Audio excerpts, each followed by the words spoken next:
नमस्कार मेरे प्रिय विद्यार्थियों। बच्चों, पिछले वीडियो में हमने पाठ 4 जिसका नाम है लालच का परिणाम, the result of greed, page number 25 का अभ्यास किया था। बच्चों, किसी जगह पर हरिदत्त नाम का एक ब्राह्मण रहता था। वो बहुत ही दयालु था। एक बार उसने अपने खेत में फल उठाए हुए सर्प को देखा।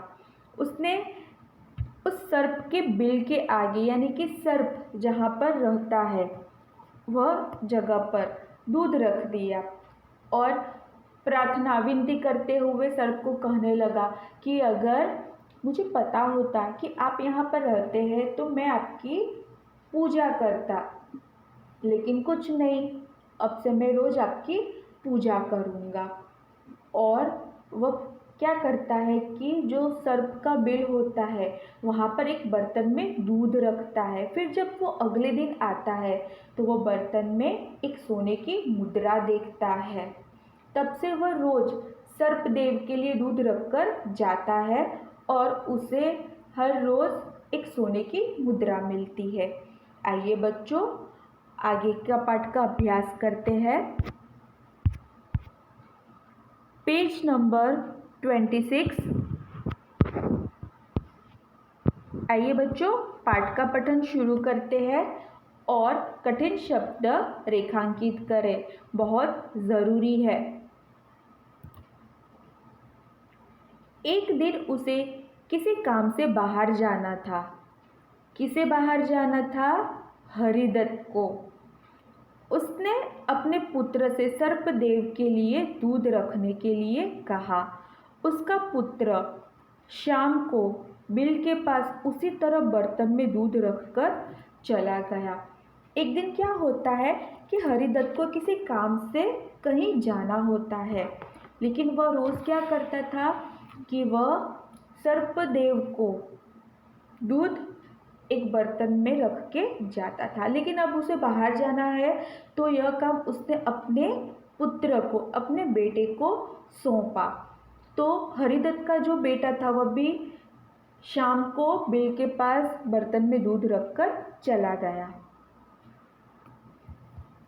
दूसरे दिन जब वह वहाँ गया तो उसने बर्तन में सोने की मुद्रा देखी।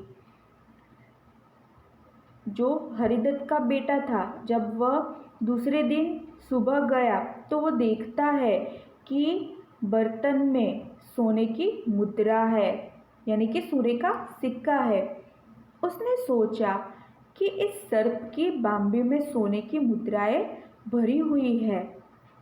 बाम्बी यानी कि सांप का बिल, स्नेक पिट।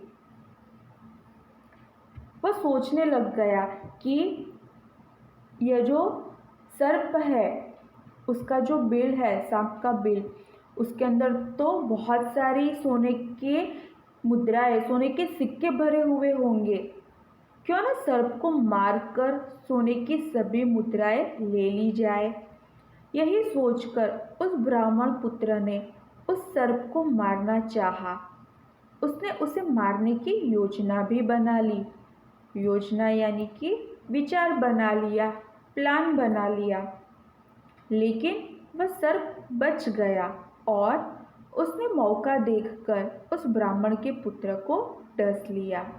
देखिए बच्चों, यहाँ पर जो हरिदत्त का बेटा है, हरिदत्त ने जैसे कहा था उसी प्रकार वह शाम को बर्तन में सांप को दूध देता है और जब अगले दिन आता है तो वह उसी बर्तन में सोने का सिक्का पाता है। तो उसके मन में लालच पैदा हुआ। अभी क्या लालच पैदा हुआ कि यह जो सांप है वह जिस बिल में रहता है वो तो पूरा बिल सोने के सिक्कों से भरा हुआ होगा, तो क्यों ना आज उसे मार दिया जाए। अगर वो मर जाएगा तो उसके बिल में से जितनी भी सोने के सिक्के हैं, मुद्राएं हैं, वह सब मुझे मिल जाएगी। लेकिन क्या होता है, उसने तो योजना, प्लान भी बना लिया था सांप को मारने का। लेकिन क्या होता है कि जो सर्प है वह बच गया और उसकी जगह क्या होता है, सर्प ने ब्राह्मण के पुत्र को डस लिया। जब हरिदत्त ने यह सुना तो वह तुरंत वापस आया और उसके परिवार के लोगों ने उसे सारी बात बताई। यह समाचार कि उसके पुत्र को सांप ने डस लिया है, तो जो हरिदत्त था वो तुरंत ही वापस आ गया और उसके परिवार के लोगों ने जो भी घटना घटित हुई थी वह सारी बातें हरिदत्त को बता दी। यह सुनकर हरिदत्त बहुत दुखी हुआ। उसने कहा कि मेरे पुत्र को ऐसा कभी नहीं करना चाहिए था। शरणागत को कभी नहीं मारना चाहिए। शरणागत को मारना बहुत बड़ा पाप है। लालच का दंड उसके पुत्र को मिला। तो बच्चों देखिए, यहाँ पर जब हरिदत्त को पूरी घटना का पता चलता है तो वो बहुत दुखी होता है।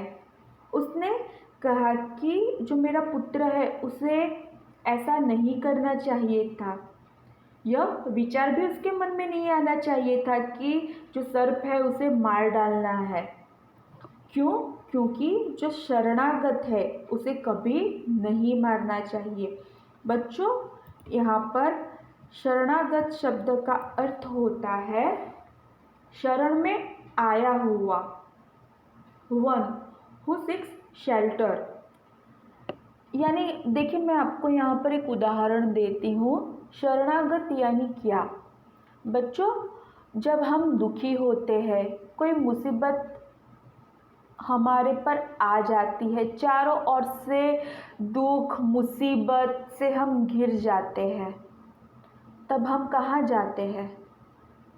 भगवान के पास, भगवान की शरण में जाते हैं, भगवान से मदद मांगने के लिए। तो हम क्या हुए? हम शरणागत हुए। ठीक है ना बच्चों? तो वैसे ही यह जो सर्प था वह हरिदत्त के खेत में आकर रहता है, तो जो सांप है वह शरणागत हुआ। यानी इसलिए यहाँ पर हरिदत्त कहता है कि शरणागत को कभी नहीं मारना चाहिए। जो सर्प था उसने कहीं और अपना घर नहीं बनाया, लेकिन हरिदत्त के खेत में, खेत किसका था?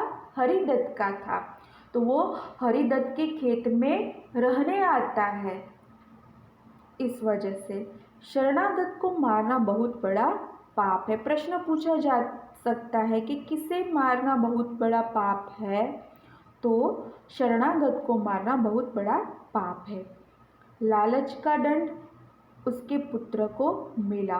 दंड यानी सजा, यानी कि हरिदत्त का जो पुत्र था, बेटा था, उसे लालच की सजा मिल गई। कैसे मिली? कि सर्प ने उसे डस लिया था। बच्चों, लालच का परिणाम बुरा होता है और हमारे स्वजनों को दुख भी देता है। यहाँ पर एक कठिन शब्द है स्वजन, यानी कि अपने लोग, नियर एंड डियर वंस।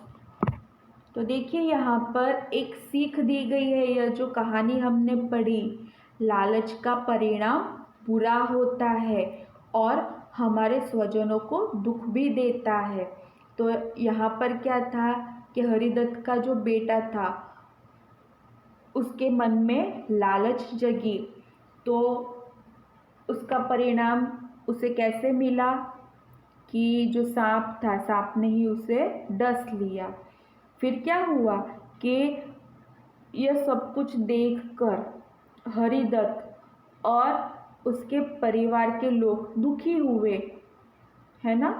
तो क्या होता है कि जो लालच हम करते हैं तो हम तो दुखी होते हैं, साथ में हमारे परिवार के लोग भी दुखी होते हैं।